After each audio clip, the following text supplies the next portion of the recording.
Welcome back to the Whiskey. I'm Callum. I'm Sam. Today we're comparing 3 different ryes from 3 different regions.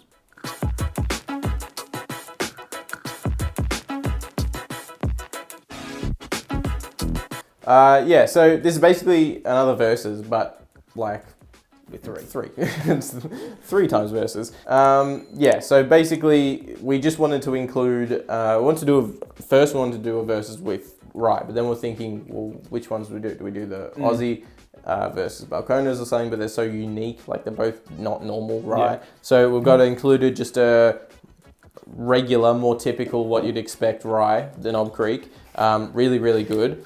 Then you've got the Balcones, which is a Texas rye, very different. And then you've got the Solera rye? What's the distillery again? The Gospel? Yeah, Gospel Solera rye, which is different again.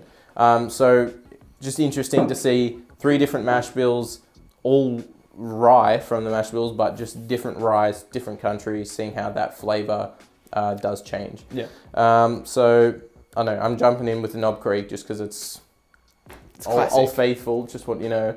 Problem is with this, there's nothing similar between the 3. No, I guess that's something to get interesting. I guess Then none of them are similar that's at the all. point, I guess, is that they're not similar at all, even though they're all ryes. That's what's interesting. I've grabbed the Balcones. Yeah. The only thing is the proof as well. So we got 50%. I think this is 50% as well. Yeah. It's But this will be 45 or like, something. yeah, this will be less, 45. 42.5. 42, yeah. So you definitely get the typical green notes with the Knob Creek. You're getting those more bourbon-y notes as well. You're getting the caramelized kind of wood sugars. But you also, with the rye, you're getting just green notes. I get like herbal, you get like green tea, some vegetal notes. Yeah. Like the stalk of like broccoli. Just kind of like, I don't know, some weird notes. I always get star anise, cloves, stuff like that. But a bit more typical, and it's going to be less of a surprise. Like if you had bourbons, you probably had bourbons with a decent amount of rye before, and that's not a huge sidestep when you go to an all rye that's like this one.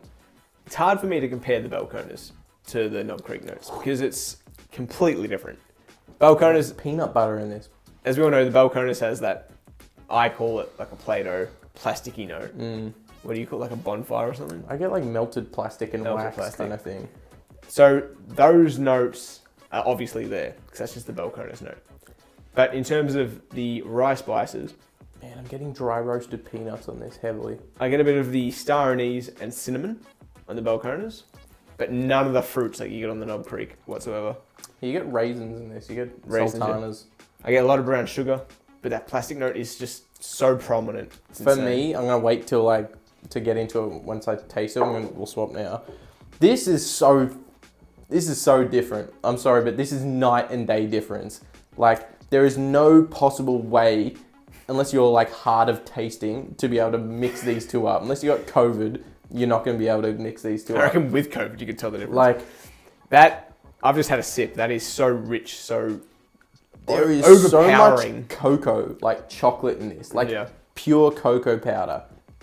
But there's also a bunch of vegetal notes as well. Like I said before, like the stalks, like green stalks, just generic, but different. Like I don't know. This is like it's more hearty. I don't know. Like it's just more. I don't know how to describe it. That's more like typical sweet, like caramelized green herbal notes, whereas this is more like, I don't know, like steamed vegetables. It's almost like you've tipped tar on vegetables. Yeah, there's a little bit of that like Yeah. tar kind of like, that bit of fresh road has been lain. It's a bit bitter, a bit sweet, Yeah. very heavy. Bit of bonfire kind Yeah. of melted tires, but like a ton of chocolate and a bunch of greenery, but just different. Very, very different from the Knob Creek. Oh my God. Knob Creek on the palate is so nice. That's quintessential rye. The hell did I do? I got a weird note, but I can't. I can't place what the hell it was. Yeah, Knob Creek's very brown sugar. I'm actually getting that vegetal note that you were talking about. The cinnamon, cardamom even, star anise. Classic spice, very nice. There's so much goddamn chocolate in this. It's like a mocha, but It's like insane. with no sweetener or anything. It's sweet, but like that chocolate note is like bitter. You know what it reminds me of? You know how people put chocolate, like say a coffee machine, coffee pot machine. They put the chocolate across the glass and then they melt it. Yeah. That's exactly what I get. Yeah, but it's like dark chocolate with like really dark roasted beans, like espresso. Super different, like tons of chocolate, quite sweet. What is that? Just different again. Just have a smell of the Solera. It is just caster sugar. Whoa. In comparison to them. That's like sugar wash, weird. Yeah, sugar wash. It literally is. If you make your own liquor and you use sugar as the base to do a sugar wash, it's like often what people experiment with to learn how to use the stills and stuff. It's often also just something to create straight alcohol really efficiently because the yeast turns the sugars into alcohol. The best way to get a ton of alcohol is to just use sugar as the base. You get this kind of weird, just blanket note of like kind of caster sugar. I don't know how to describe it. It's like got that kind of weird, dry, musty note of sugar. This has got that, like it's super sweet and it's got that weird caster sugar kind of like background. Yeah. I've It's got like the a Knob Creek. fruitiness. I've got the Knob Creek for comparison when I get that there. It's like a weird brandy, cheap brandy kind of fruitiness. It's like a white wine. I remember the Gospel being really nice.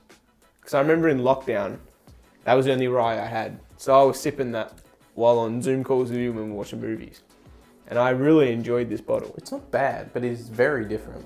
I think the problem is... Coming off the heels of those two. I think that is the problem. I think standalone, it's a good whiskey you can enjoy. But coming off the heels of these two, I think these two are just different animals.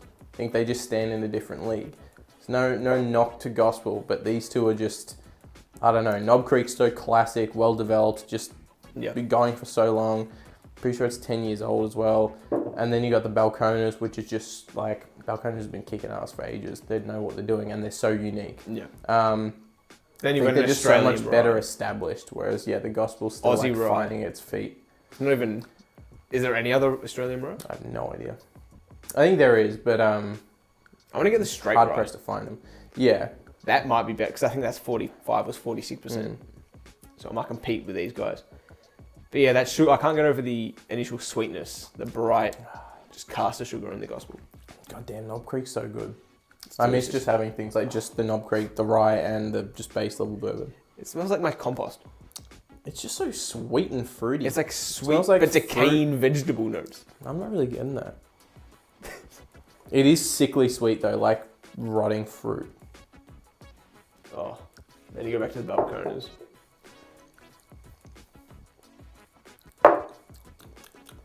It's got that weird, just new make note.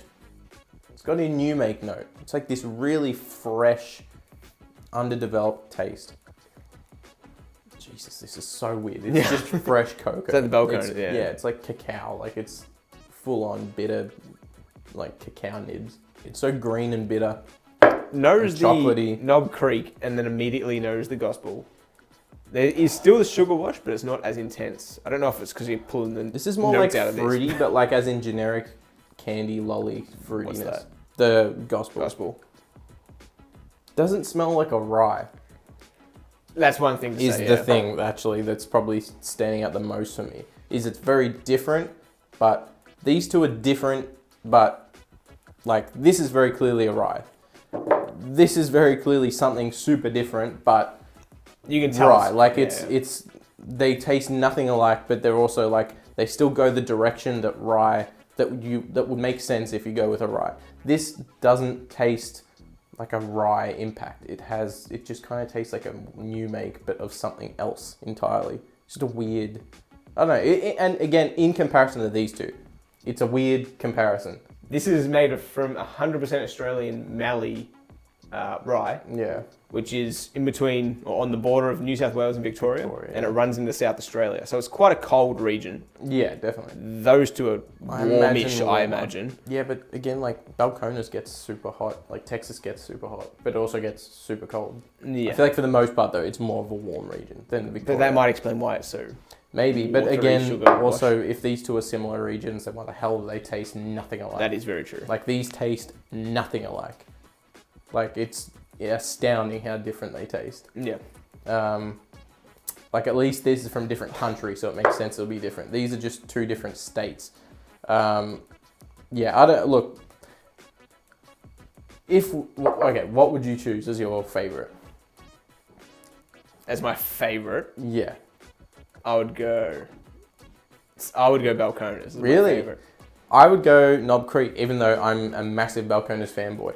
Balcones is so much more unique, and I do enjoy drinking it. But just as a classic stand-up rye for me that I'm just gonna kind of go to more often is the Knob Creek. I think you got to be careful how, like, when you define that kind of stuff. Because, like, Yeah. my favorite, I would always go for Balcones. Classic, I would always go for that. But if I Gospel never really feels in any category. Like, if you want to experiment something brand new in the rye category, pick it up. Yeah, definitely. If you can find it, obviously. But if you're looking for something out of and the sentiment is what's the best, then if you're going to go for what's the best in like a traditional rye manner, it's probably Knob Creek. Yeah. What's the best in the manner of like something really unique in rye, Balcones. They're all nice in their own. I think Australia just needs more time to figure out. It probably needs more time in the barrel, honestly. It's probably Do we know how old it is? No, but I can't imagine it's super old. Just because it's Australians. I get none of those notes that they provide. What do they say? They're like caramel, spice on the nose, cream caramel. I get creme caramel, that like, as in like creme de caramel, like the fake, like sweet liquor caramel.